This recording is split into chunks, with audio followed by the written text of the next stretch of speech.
Ang goal namin sa pagsali dito sa tournament na to, syempre yung manalo, makakuha ng chance na makasali sa top 4. Most of the teams that we will be fighting are the top best teams in the world. I'm so happy for this experience. Ang MVP sa team namin ay si lahat kami kasi gumagalaw kami as a team at saka nagtutulungan kami pataas. The game focuses on teamwork, so in order to win, you must work as a team and there should be no individual plays. Para sa akin, para mag-succeed ka sa game na to is kailangan talaga ng disiplina unang-una. Pangalawa yung tiwala mo sa sarili mo at the same time sa mga kampi mo na kaya nyo manalo. Kasi kapag ka doon pa lang hindi nyo na nagawa yung dalawang bagay na yun, may hirapan na kayo manalo. I think it's a balance of a good amount of practice, and if the team is prepared, nothing beats experience.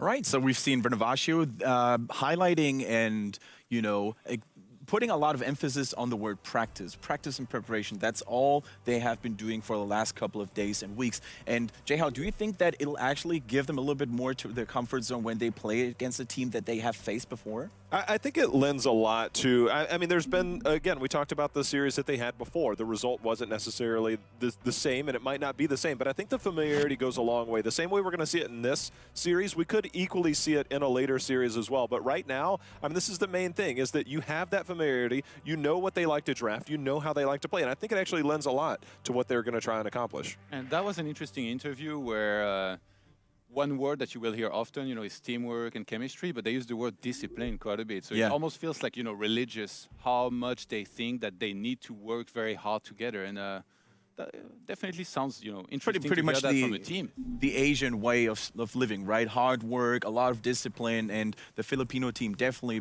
knows how to utilize that. James, was there a player, or is there a player that we can expect a lot to come from? I'm trying to think about that. Haha was someone that really stood out to me a little bit yesterday. Absolutely, yeah. It's difficult for them to all kind of stand out when they go into games that are quite like that. So their second game versus MVP, for example, was a bit of a stomp. The first game on Cursed Hollow was a bit better for them. But something I really want to kind of talk about a little bit is the fact that they're actually a team that doesn't value Tassadar as highly as some of the other teams. When I look at all of their drafts, which is something really weird to say considering how highly Tassadar is prioritized in a lot of this stuff. So it's gonna be interesting to see if they actually go down that similar path again, considering their previous priority list. One of the cool things that I liked about that interview is that we talked about an all-star, but he clearly said, like, we don't necessarily have an MVP. Yeah, we have a bunch of yeah. guys that we're just equal and we're required to perform our best. And I think that's really cool, the fact that they don't rely on one person. They rely on teamwork. And I think this it's is a cool, team but game. there is almost always a best player in the team. Yeah. And if I was him, I would have gone and maybe not said anything. No, definitely true. Renovatio 1, not only do they look very cool in their super swaggy leather jackets, I once again have to highlight how pretty and cool they are. I mean, I would love to get one of those. But let's not forget about Negative Synergy. I mean, they are also a team from Australia. They have prepared themselves well for this tournament, and we're going to see how they did that.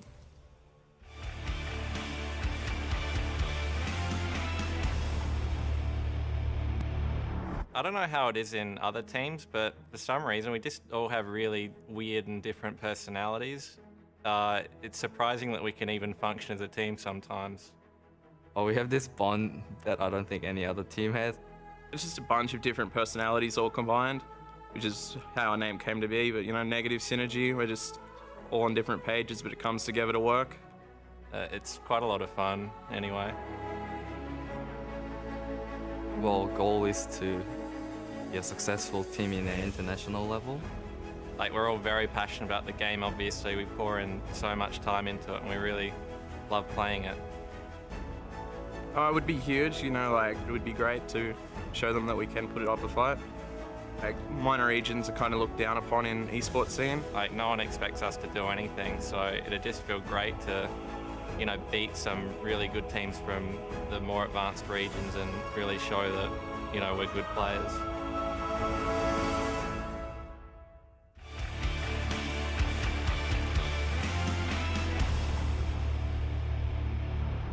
All right, guys, that was the first words coming from Negative Synergy, and I really liked how they stressed their bond that they had as a unit. You know, they were friends with each other, and I think teams like Mind Sandy and Gale Force Esports, they can actually confirm how important it is to have good chemistry in the team, right, Jay? It's a wonderful thing to be around and in this environment, to be able to talk to the different teams, to be able to see how they interact. The fact that these teams are so close, I mean, they spend a lot of time together. Yeah. I mean, a lot of time together, both online and offline, especially at these events. So it's actually really nice, and it's just a fun environment to be around, to see these teams interact, and not only within each other, but with amongst other teams. I think that's one of the greatest things about this environment with the LAN environment, is that a lot of these teams are friends with each other as well.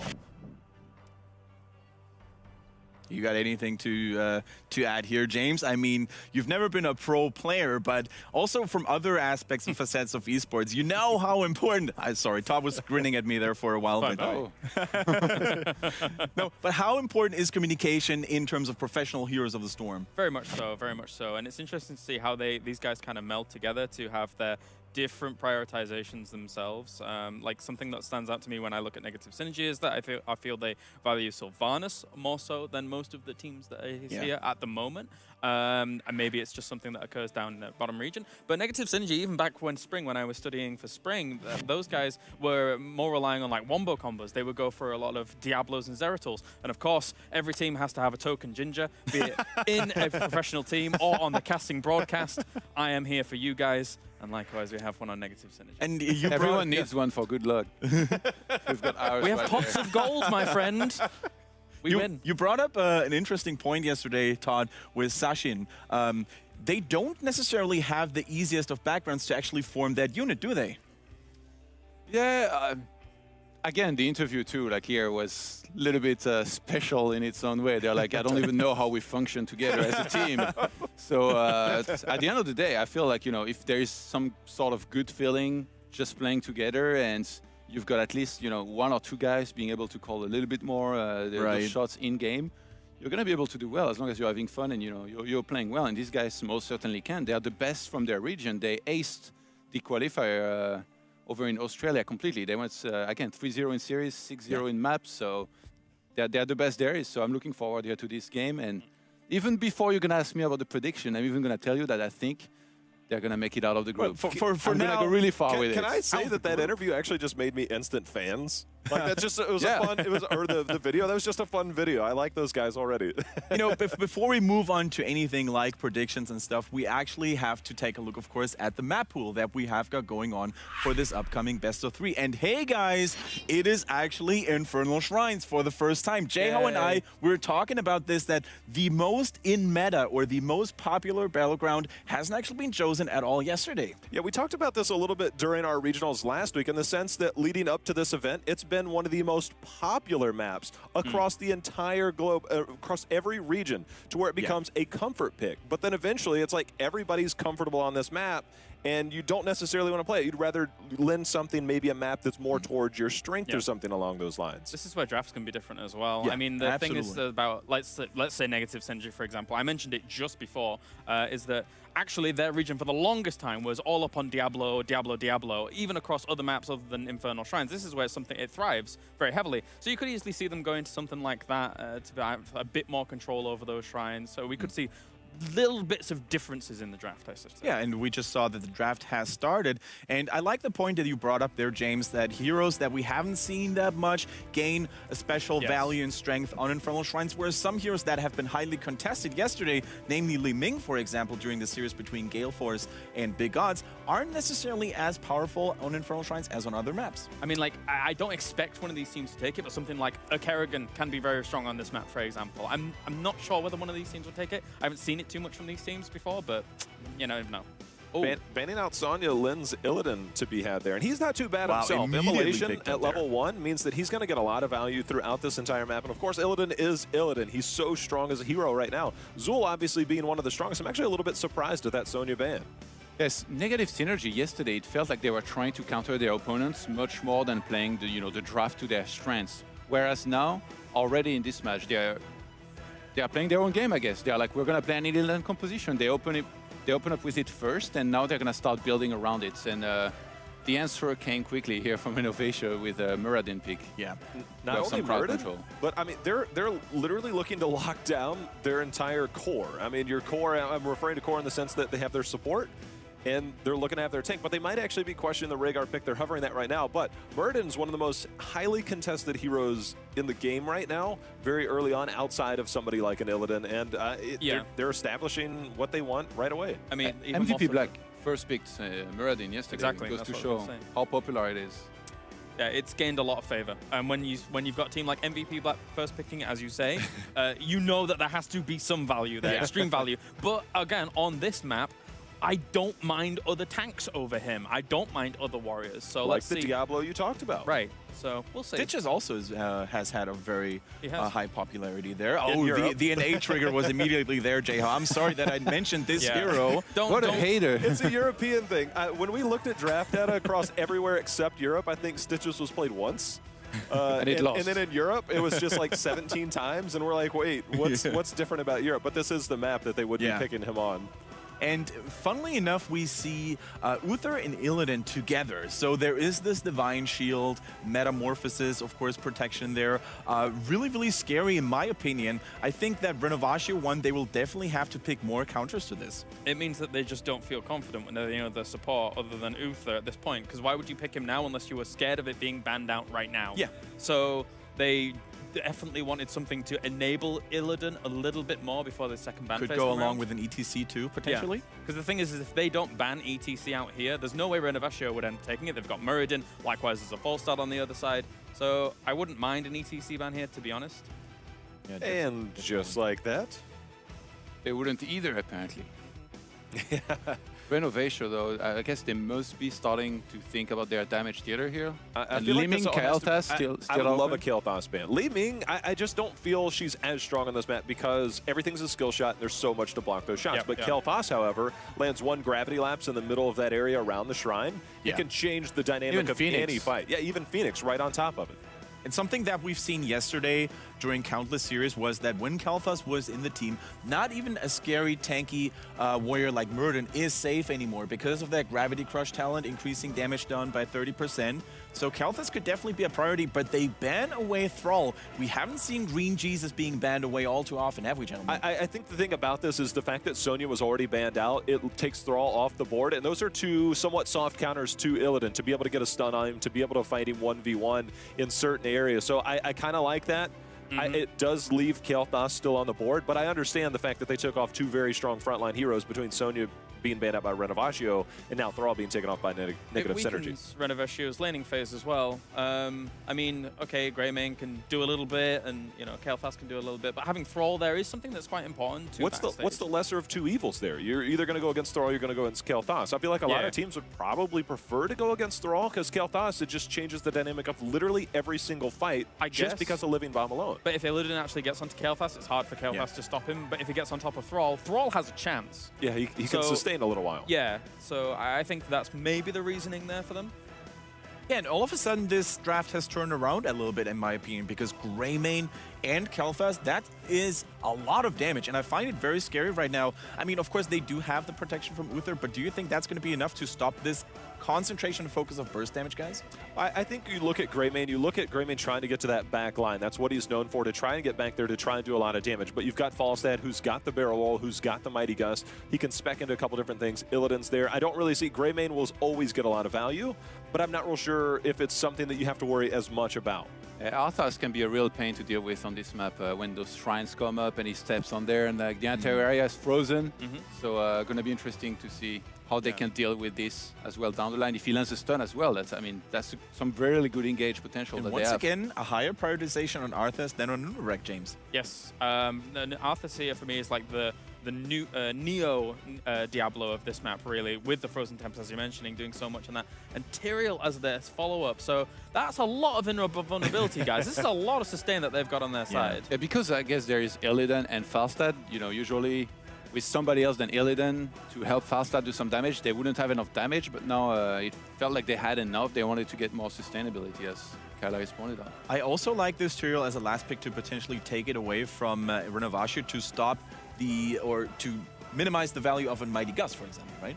Yeah, but this is the part right here to where with Sonya and Thrall being off the board, it almost feels like Renovatio needs to try and secure that front line. But Sonya and Thrall are normally the supplements to that. And outside of, and this is the small thing that we looked at earlier, is the possibility this is one of Kerrigan's better maps. But is that something you feel confident going into? Kerrigan is certainly not everybody's cup of tea. The hero requires a lot of expertise, a lot of practice. But This would be the other option. yeah. Actually, yeah, they have so much blow-up potential. Say Zeratul catches 2 or 3 in a Void Prison, everybody else will be very exposed, and they go for it. And I remember yesterday, Renovatio fell victim to, I think it was Rich's Zeratul. Yes, They fell victim yes. to it quite a bit, so maybe they have adapted to that. This, you basically stole the words out of my mouth. This is what I actually wanted to talk about. Renovatio actually going up against MVP yesterday. Yeah. A lot of what we're seeing in this draft from them is them kind of mixing and matching their previous comfort picks with what they actually went up against MVP. So it feels like from day to day, I'm not 100% sure on this. I haven't spoken to them about it or anything like that, but it does look like they've incorporated a lot of what MVP did yesterday. They had Muradin very highly prioritized. They had Kael Thas very highly prioritized. Zeratul is in there as well from MVP's drafts against them yesterday. So this is an interesting little change-up that we're seeing from Renovatio. But I think one of the things that we talked about is that Zeratul generally likes to try and put a Void Prison to isolate a couple of heroes. Yeah. And a lot of times that's the back line. If you do the back line and Tyrael just says, hey, I'll wait a minute, I'll come back there. I know that they're going to try and blow you up as soon as you come into that Void Prison. Here's a Sanctification, I'll keep you safe, coming right out of that Void Prison. So I think strategically, they're going to have to try and incorporate that in some clever ways to try and make it work. But Infernal Shrines has that one area you can fight in. So I think there's some value. I'm just wondering how much they'll actually get out of it. Yeah, thinking in terms of heroics, like both teams here have really have a lot of potential. It's going to come down to, I guess, execution and how well they can land these. And you mentioned some similarities between Renovatio's way of drafting and MVP's way of drafting, James. And we saw a very particular Muradin build yesterday, didn't we? Going for a more aggressive route. Do you think we're actually going to see... static, etc. Yeah, exactly. Do you think Yeah. we're going to see something similar like that as well? I think that just becomes the norm now across the regions. It's funny because when we were in Burbank, actually no one was taking healing static, and now we get here and everyone's taking healing static. So I'm happy to see that change. I'm a little bit, on the other side of things, I'm a little bit worried about how Zeratul's actually going to work out here. Unless the Void Prisms are good, the only target that I really foresee him being able to do anything about, story time with Kailaris, I love doing this, is Uncle Kailaris. Is Falstad. But even then, Falstad could be protected pretty heavily. Easily. This Zeratul pick is... I'm not 100% sure on it, even though it is borrowed. The targeted ban, they banned out Sonya themselves, and then Thrall was banned on the side of Negative Synergy. I think that really lended to him. So, Jay, real quick, give us a prediction of who you think is going to make it in this first game. I love what Negative Synergy did. I'm going with the Negative Synergy all the way. They're going to do Australia proud, and they're going to win this convincingly. And last but not least, Mr. James? It's difficult, but because I think of the last pick, I'm going to go with Negative Synergy as well. And I actually do not dare to disagree because I think Negative Synergy, they do have what it takes to secure themselves a win on Infernal Shrines. As you mentioned, guys. All about the train. Negative Synergy hype train. The Australian hype train, mate? Well, maybe. So without further ado, let's actually introduce the first caster duo of this day number 2 here. Wolf and Calder take us to Infernal Shrines for the very first time.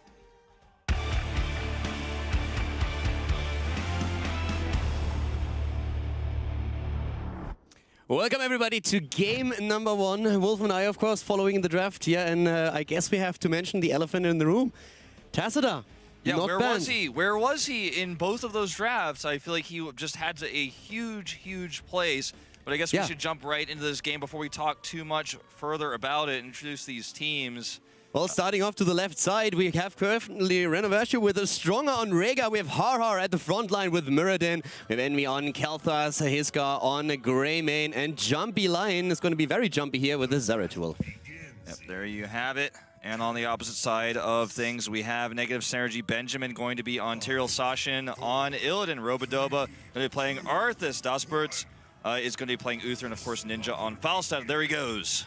Yeah, and it's really interesting to see that we have no Tacita taken. In general, a very solid hero on the map because of the AoE, and of course, especially if you play an Illidan composition, trying to enable him with the double support is always brutal. They decide instead to go on the last pick into Ethereal, which helps them to have a bit more control over these shrines. Yeah, the sustain is going to be great with the Sanctification. Arthas is going to help with that as well. Yeah. And it's actually a bit weird to see the Zeratul counter pick. Yeah, the Zeratul, I'm not entirely sure what he will. Void Prison. Illidan killed instantly here already in this level 1 fight. Benjamin going to Aldruin's away, though, minimalizing their losses here. So an early first blood for Renovatio. My concern for Negative Synergy, I like their composition on paper, although I would have liked to see Tassadar instead of Arthas potentially, or even maybe a Nubrok instead of Arthas. Is that yesterday we saw a lot of missed Sanctifications in the series versus X Team. Now, I mentioned that maybe they had some nerves, it was day 1, maybe they weren't over their jet lag, for example, but if they can pull it together and hit those Sanctifications, I think they have the better team fighting comp. Yeah, I'm really interested to see how this game is going to go, especially the impact that Zeratul is going to have here, because for him it's going to be very difficult to engage properly. With Arthas always being around the shrines and active, of course, with his Frozen Tempest, it should be very tricky for Zeratul to make huge plays here, especially since like his priority target is going to be that false set. If he can add bird damage, of course, to take down Illidan, he's going to try and do that, but the only real squishy in the backline is going to be the bird, and I'm not 100% certain if he can get close enough. There's way too much sustain that we have for Negative Synergy. And they have a lot of different ways of revealing as well. Yeah. Arthas being the #1. I'm wondering if they could maybe get some Isolation Void Prisons. If they're lucky, if they can hit both Uther and Tyrael into one, maybe they can get some kills that way. So I think Jumping Lion is probably their best bet when it comes to initiation. I mean, either way, we're going to find out soon enough. The first shrines are going to be active. Of course, let's remember that especially Illidan is going to thrive in the later stages of the game, especially when those forts are down. The distance to safety is going to be so much further, so Illidan can finally start chasing all day long. That's what he likes to do, that's where he thrives. And we have the first fight already starting on the shrine. There we go. Benjamin taking a lot of damage here. Going to have to back off. Jumpy Lion actually still hidden here on the right side. No one sees him. He's going to go in and looks like he's just going to ignore the fight for now. Sashin coming up to engage as well. And a lot of damage being done here. Sashin dives in onto BYY. He's taking a lot of damage. He may go down, and down he goes. Robo-double will fall as well. Great kill here against Kel'Thas and against Arthas, but the fight's of course not over. Illidan is once again starting to dive, going for Haha here at the front line, and he jumps away. Muradin is out, and that's Renovatio giving up the shrine for now, but of course they're going to be back after freshing up at the well.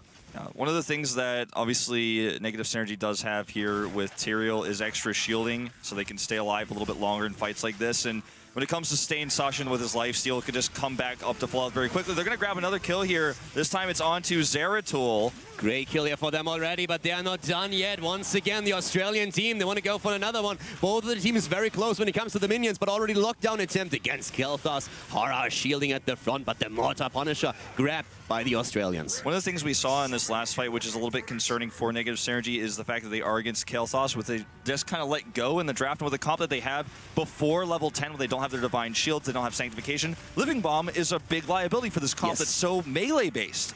The one thing that's really going to have to come into play later on is that Sanctification on those Shrine fights. Once that we're having Kel'Thas not only with Phoenix, but also with those additional Living Bomb talents in play, then we need to see Tyrael with a sustain for his team, because Uther alone is going to have a bit of a problem just healing all of that up. Yeah, absolutely. I think that's going to be really the key factor in the fights, is whether they can hit the Sanctifications. And I do believe in Negative Synergy. I'm concerned about it based on their performance versus X Team. Some of the Sanks were missed, but that's all they really have to do in a fight. If they can hit 1 or 2 good Sanks, I mean, they win enough team fights, they snowball the game. Now, talking about talents for a moment, we actually see a huge focus on the side of Negative Synergy to go for AoE damage, which is, of course, something that caters towards the objective on the map. Gathering Storm build for Falstad. We are seeing 4 Arthas on level 4, the Biting Cold. Another gank attempt, by the way, but Tyrael jumping out here. Illidan went, of course, for the Immolation. So they really try to just get that AoE in for those fights that they can get the next Punisher, because they realize that they are going to struggle a little bit with that comp when you look at what Renovatio currently has with that Cleave on Zeratul, with the Greymane, with, of course, Kel'Thas as well. Sashin's trying to do a quick little sneaky rotation down here to bait Renovatio to try to invade this, as they were doing before.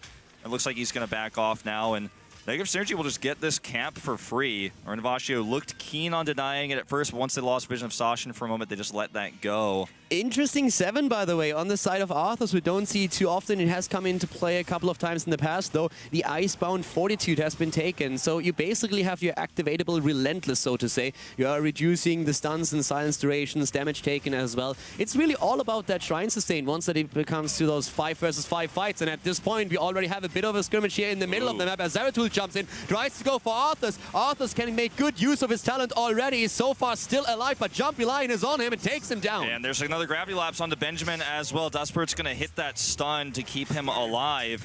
And obviously a good trade here for Renovatio. Still, though, nearly a level down as the Shrine goes up. And it's closer and closer and closer for Negative Synergy, hitting level 10. And that's all in part to Ninja's extra soak on Falstad. This isn't Falstad's best map by any means, but he's still getting all the extra soak, and he can fly into these fights a little bit later. We're already seeing him make use of that. Yeah, Falstad definitely adding value here. We also have an interesting talent on level 7 now for Kalthas, who went into the Burned Flesh. Basically, he's banking his hopes on the fights on the Shrines as well. He realizes that the composition that Negative Synergy uses is trying to establish point control here. So he's banking his hopes on always hitting at least 2 heroes with that Flame Strike and getting the extra value out. So a quite interesting pickup for Kalthas, trying to cater and adjust a bit to the situation in the game. Jumpy Lion grabbed some extra EXP top, and they have at least evened up the levels here, and he is coming down. Falstad looking for him, though, taking some damage up at the top off screen, and Benjamin does eat damage here, but I believe Zeratul is pretty low up there at this moment in time. Zeratul has to be careful. There comes Falstad. Falstad, of course, now also trying to add his AoE with the Gathering Storm build. They have the advantage in minions. They're going in from the back line. Zeratul is looking for an opening, but at the same time, we're seeing another burst against Harha, who has to jump out. Is extremely low, misses the Storm Bolt, and with the tank being so low, they have to give up Punisher number 2. Yeah, and it's just that early damage I think that Jumpy Lion took where he couldn't get onto the front lines. And this is why that Zeratul 5th pick, you and I were talking about it before we actually got on casting camera. It's like,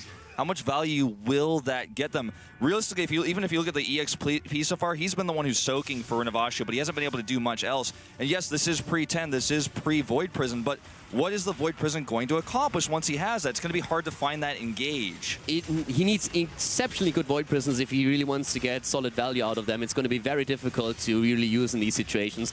But on the other side, Negative Synergy with the push at the bot lane. They're going to the first fort. They want to also open up, of course, the keep if they can't do that. But it's only the second Punisher. It's still a bit low, but Illidan has suddenly a lot more space to work with, and he's trying to do that. He jumps after Mirrodin. Mirrodin trying to turn it around, but Harha is low. It's escaping now into the middle, but he's so incredibly low, needs to get Ancestral, and they still try to maybe see if they can turn it around here against Arthas and jump on the Prince immediately. Arthas is very, very low in health. Here comes the Void Prison. Doesn't look like they're actually going to be able to finish him off. Nice gust for the disengaged Robodoba, just narrowly escaping there. They basically had enough time to really just communicate, okay, do we waste Divine Shield or do we use the Mighty Gust? And it was like, yeah, with Gust a shorter cooldown. Exactly, works a little bit better. Let's just gust them away. It also makes sure that everybody's gone, so nobody's dying. Yeah, so basically they trade cooldowns, and as we already said, Void Prison cooldown for Mighty Gust. I mean, that's definitely the better end on the side of Negative Synergy. And if you look at that fight again, you saw the Sanctification is totally blown on trying to get a kill on Harhar, and he's ancestral. He barely gets out, and I feel like the way that we're seeing Sanctification used there is almost like a zoning tool rather than a big engage point where everyone's kind of collapsed on one location. It's definitely a different way of using that heroic ability, but I'm not sure if that was the right way to in that last team fight. Yeah, the team fights from here on out are also going to be like incredibly important, so they really have to make these decisions fast since the next Punishers are going to be so much stronger. But already, when it comes to the structures, an advantage for Negative Synergy. When Renovatio, on the other hand, keeps up an experience, which is very important here. We see once again a bit of a battle, but also mercenary control. Currently in the hands of the team in red here, so they're trying to put some additional pressure onto the mid lane, who already lost all of the towers and the gate, so that's immediate pressure against the fort itself. Yeah, Fort Tower's going to go down here easily, and they're actually basically 5-manning this. Jumping the line, coming from the back, still 15 seconds before his Void Prison's up. Benjamin taking a lot of damage, has to Eldruins away. Jumpy Lion does disengage as well. Yeah, they have Gust up. They could use that if need be. They're waiting for it. Already Ninja in position, waiting for a chance, but he doesn't want to blow the cooldown. Here comes the attack against Arthas, though, and finally Ninja is saying, all right, I've got enough of this. Let's just gust them away for now. Shrines are going to be active soon. Let's go back, heal up so that we can take the battle. Yeah. Looks like Jumpy Lion is, again, looking for a pick, but they see him, and they're going to punish this move. He's going to have to blink away. taking only a little bit of damage this time, not as much as previous attempts he's gone for. Void Prison is available now for this next fight. 13s are very close. Haha jumping in. He needs to be super careful. He's still at the front here. He can't take damage. Illidan Metamorphosis is in. He's trying to jump the backline as we speak. Already Sanctification being blown at the same time for negative synergy. They're so close to 13 here. Great Ancestral saving Muradin for now. Divine Shield saving Foresight, but here comes the Void Prison. Here comes the Void Prison. Look at that Flame Strike as well. Sashin up here in the front lines, actually having to dash away. Already a kill goes down here, but there's the counter kill onto Kael'thas. Robodoba on the retreat. He has no mana. He's slowed, but he will escape. Yeah, he will escape, and everybody else is already jumping on Zeratul. As Zeratul goes down, he has no chance here. Harha is also very low. He has no mana. He needs to escape somehow, but Illidan is on him, switching over to Greymane and taking down the big bad wolf. 3 heroes down on the side of Renovatio, and once again a team victory for negative synergy. This time the Sanctification was way on point. It was there for the entire fight. So was the Divine Shield. They kept Falstad alive, so these key battles were in the early stages of the fight. No one's really taking damage, and the Void Prison goes down. And yes, they do get a pick from that, but it wasn't enough because everyone had lost so much health before the fight, really got to the next stage. And I do like how Renovatio disengaged. They kind of split into 3 directions to make sure it was only 1 player who died and not 3. But still, negative synergy kind of winning on every front now in these team fights, and it's all about the Sanks, the Gus, and the Divine Shields. You're so right about this. They have the lead in experience. They have also that talent a bit faster than their opponent, and it gives us on Arthur's the reduction on the auto attack speed, and that's important against Zeratul. That's important against Greymane. It's going to be absolutely amazing for them in those close quarter fights. 13 has come into play for Renovatio as well, and at this point we are at least working into the Pyromaniac for Kael'thas, so he's going to have that ability cooldown reduction here on the prowl for Greymane as well. The question is, can he really stick to Falstad long enough to take him down? Yeah, it's going to be tough, especially because now Uther has Shrink Ray, so he's going to slow and reduce that damage. Exactly. It's just a tough composition to fight against with the comp they've built, and you really just have to rely on Zeratul either getting an amazing Void Prison or a pick, and neither of which has really happened yet in these team fights. And look at this Gust making this even harder to defend. Yeah, and the Arcane Punisher, of course, is so strong here. They go through the wall. They just move back at this point. Up at the top lane, we have the 2 Shaman camps already clashing, so there's no real push happening just yet. A win for negative synergy Shaman camp, though, it looks like, with Ninja coming up here. Yeah, Ninja's helping out a little bit and saying, I got your back, bro. They might be able to break through the tower yet, but he's actually playing this really nicely. He goes up to the top, he bursts the wave away, clears the rest of the Fellhounds, and then he can now just move down with the rest of the team, whereas Zeratul has to rotate top to make sure that they don't lose the wall. And that opens up maybe a play at the bottom where we have Sashin starting to chase. Keep in mind, there's no fort. Illidan can chase them into oblivion That's right, and there's Sanctification here as well. Iskoa does have to get Ancestral, but he's stunned here. There's the Sank to lock him down. He does barely disengage there. Benjamin's on the chase. Meanwhile, VYY is in big trouble, might not be able to get out. Yeah, and Benjamin is about to take... Oh, no, that's the kill against Greymane. Well done. Void Prism used, but Falstad is dying as well. Zeratul is now finally with the team, but already Kael'thas in trouble. They get the kill against Arthur, though, and suddenly Renovatio turns it around. Negative synergy is too greedy. They go too deep. They have the 5 versus 4 situation, but Zeratul finally joins in, and all of a sudden the fight turns against them. Dosbirds goes down. Benjamin doesn't have enough mana to Aldruins. He's going to get stunned and killed. Looks like Sasha will escape with friend or foe. Benjamin just going to try to slow down that chase, but they definitely way overextended into that fight with several heroes out of mana. The redeeming factor here is they have camps in the top and mid lane, continuing to push the top lane, going all the way onto that fort, but I don't think the trade was worth it. What really happened here is that they knew that with the camp at the top lane still pushing, Zeratul had to rotate. So they go and try and take the engage at the bottom. Zeratul realizes it, does not clear the camp, moves down instead, and negative synergy gets too greedy. They go deep, and they actually forced cooldowns on the opponent's side. At that point, they should have retreated. They should have said, all right, we can't chase too deep. Zeratul is already rotating. They burned their cooldowns. We are safe, guys, but we can't get the kill. They didn't do that, and now they are slightly behind in experience. Yeah, and the one redeeming factor they have again is that they did push that top lane sword. The top fort doesn't have any ammo left, and this is actually the shrine that we have here. So when the Punisher comes out, there's going to be very limited ammo. If they win this fight, they can turn things on a dime, but they definitely stayed too long here. And Divine Shield's about to be up, so they can take this next team fight.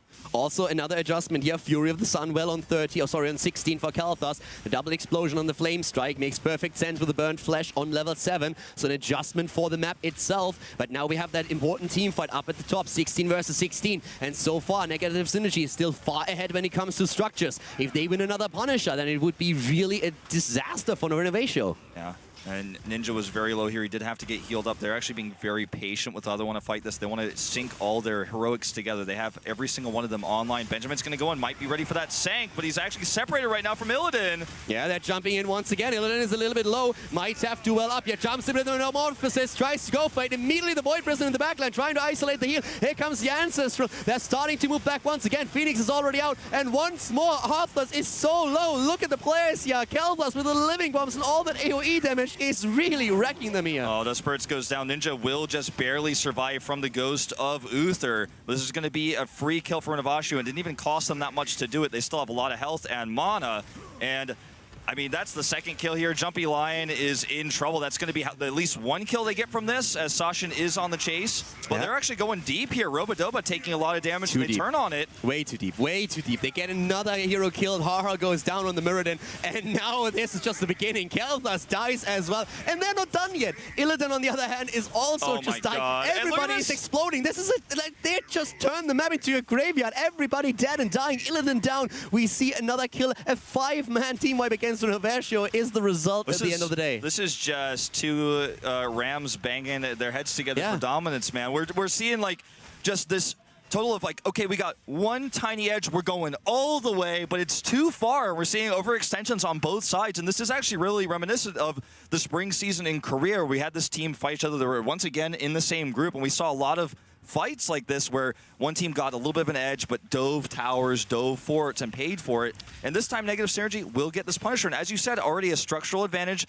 The top four likely to go down from this at least. And they're even going to wait for Illidan to come back up before they do this. And again, we have to come back to that Tassadar instead of Tyrael maybe even. Of course, Tyrael getting some value here with the Sanctification, absolutely no doubt about it. But having the Force Wall available, having the pre-shield or the preloads on the shield would be so crucial, especially with the AoE that comes out of the side of Renovatio. And it gives them a huge amount of problems. We saw those Living Bombs and also, of course, those Flame Strikes do a lot of work. If there's also a Shield of Tassadar, they might survive a bit longer here even. As is, though, Negative Synergy still able to take not only the lead, but always keep the pressure on the opponent. They had one big overextension a little bit earlier, but it seemed they learned from it. Let's see how they are going to deal with the keep now with that attack here at the top lane. Yeah, it's VYY who gets stunned first by the Punisher. Not going to be a big deal just yet, but they need to make sure they don't lose anybody, or they might lose more than this keep. This Punisher already down to half health, and a really conservative play so far by Negative Synergy. Don't forget, Jumpy Lion is on the right side looking for the money Void Prison. He's just being patient. He's waiting. He's going to try to go for some isolation here. They wait. They don't know where Zeratul is. They're really cautious here, and they say, guys, yes, we could maybe try and force the keep, but let's not run into a trap here. They see Zeratul. They try to jump him. Very well done by Ninja here. That was such an opportunity. Ninja was alone. He could have gotten a 4-man Void Prison, but he was just too scared to fire the gun there, and so they do spot him. He does back away, and we see him actually in these sneaky positions, but time and time again, Negative Synergy is sniffing him out and revealing him. I actually like that he didn't use the Void Prison. I feel like if they use the Void Prison, it's a very close quarter attack that they have to run, and then the Mighty Gust would just push them back. Then you trade cooldowns again, and you find yourself once more taking the worst end of the trade. Sure, they also have Sank, and if you miss Tyrael, then who knows how badly that fight can turn out. Yeah, exactly. So I think they were just trying to play it safe here. Both of the teams are, of course, like leaning towards 20 right now, and that is one of the things that we're going to see for the next Shrine in particular. So that next fight is going to be also brutal. But look at the structures. Not a single forting. They have wells on all of the maps. I think, yeah, even in the mid lane, they still have the well up. This is an amazing position. No matter where the next Shrine spawns, Negative Synergy can always go back just well up and go into the fight again. It's even easier because they have Falstad, who can doesn't even need a well. He can fly back into a fight after if he needed to Hearth, if there was an emergency situation like that.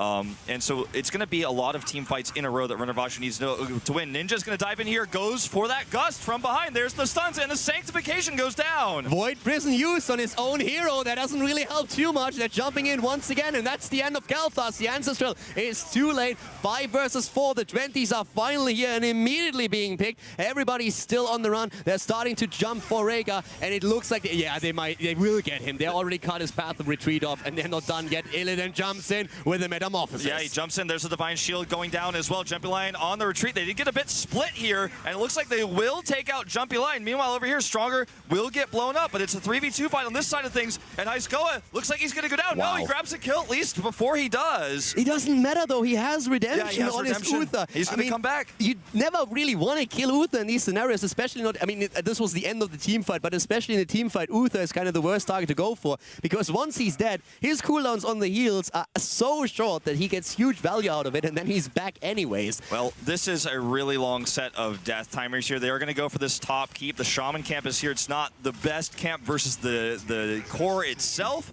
but with Illidan, I think they might just be able to go for the end. Oh yeah, they will go for corner. Over, right?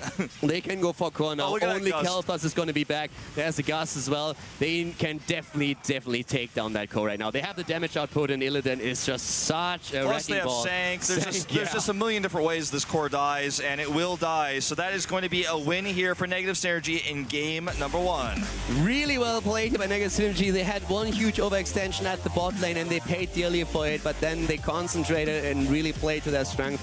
I kind of liked it. I would have loved to see Renovatio at least. They had the walls down in basically every lane. I would have loved if they would have just gone and at least sniped the wells. They had several opportunities to do that, and taking the lane sustain away from the opponent before the objective spawns is crucial for these fights. They tried, they got a lot of kills, but in the end, it's the Australian teams that takes the victory. Yeah, the lack of Tassadar in the draft was shocking. It was pretty shocking on both sides, especially considering we had Illidan. And they had Uther that would synergize with them as well. Yep. Illidan was never going to die. So, Sashin is going to be literally invincible if they did that. Plus the pre-shielding you were talking about. Neither team actually picking up. The Zeratul pick there didn't work out for Jumpy Lion. And, you know, I think we're going to see a different draft for sure. Yeah, probably. Especially the top fight. That was one of those scenarios where one of the huge redeeming factors on the side of the Australian team was actually that they still had the well up. We were talking about how the living bombs and the flame strikes did so much damage, and everybody was low, but they could just retreat. They could well up again. They waited for one hero to come back, and then they took the fight again, and it ended up with a team wipe. So very cool scenario here. But of course, there's a lot more to talk about this last game. So yeah, I'm curious to see what our analysis have to say about game number 1, and of course also the draft for game number 2.